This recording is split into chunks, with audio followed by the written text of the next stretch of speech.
Hello mga Inday, napanood nyo ba ang part 1 ng aking travel vlog? So dito na po tayo sa part 2. Intro muna tayo mga Inday. Yeah.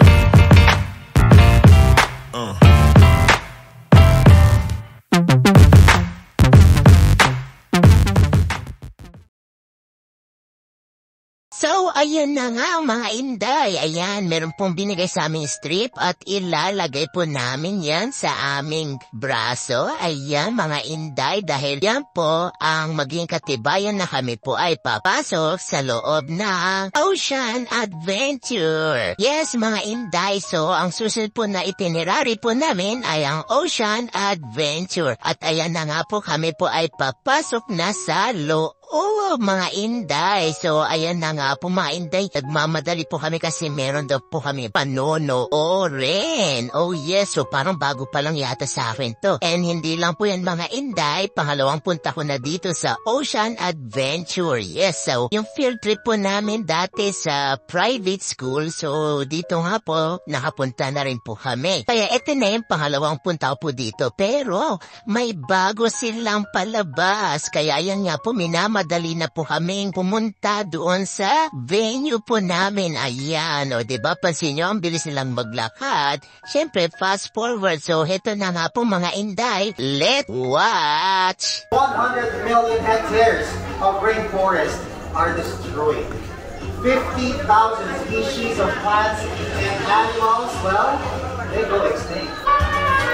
Well, the earth is dying. And that's the fact. So grind us up and melt us down. Turn.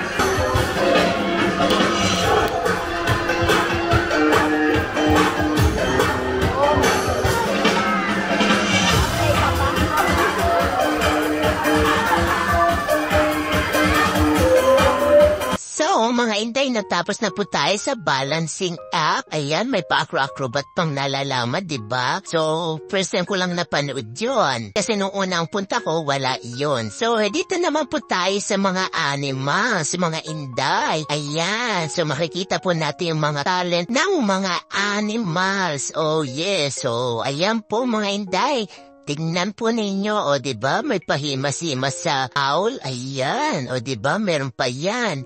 Ano bang tawag dyan? Nakalimutan ko na mga Inday. At meron din tayo ditong paniki. Umihi kaya yan, buti na lang di sa akin napunta. At ayan, meron tayong hornbill. At syempre may mga ahas, ayan, na ilalagay sa leeg mo at pupuluputin. Ahahaha! At syempre meron ding aso dito, o diba, sosyal na aso. O na-train yan. Sana rin ang mga alaga ko natitrain pero hindi marunong mag-train itong nanay nila, no? So, ayan po. And then, after that, dito naman po tayo sa mga dolphin. Oh, yes. O, diba? At syempre, meron din tayong, alam nyo na yan, ang sea lion. So, ayan. O, diba?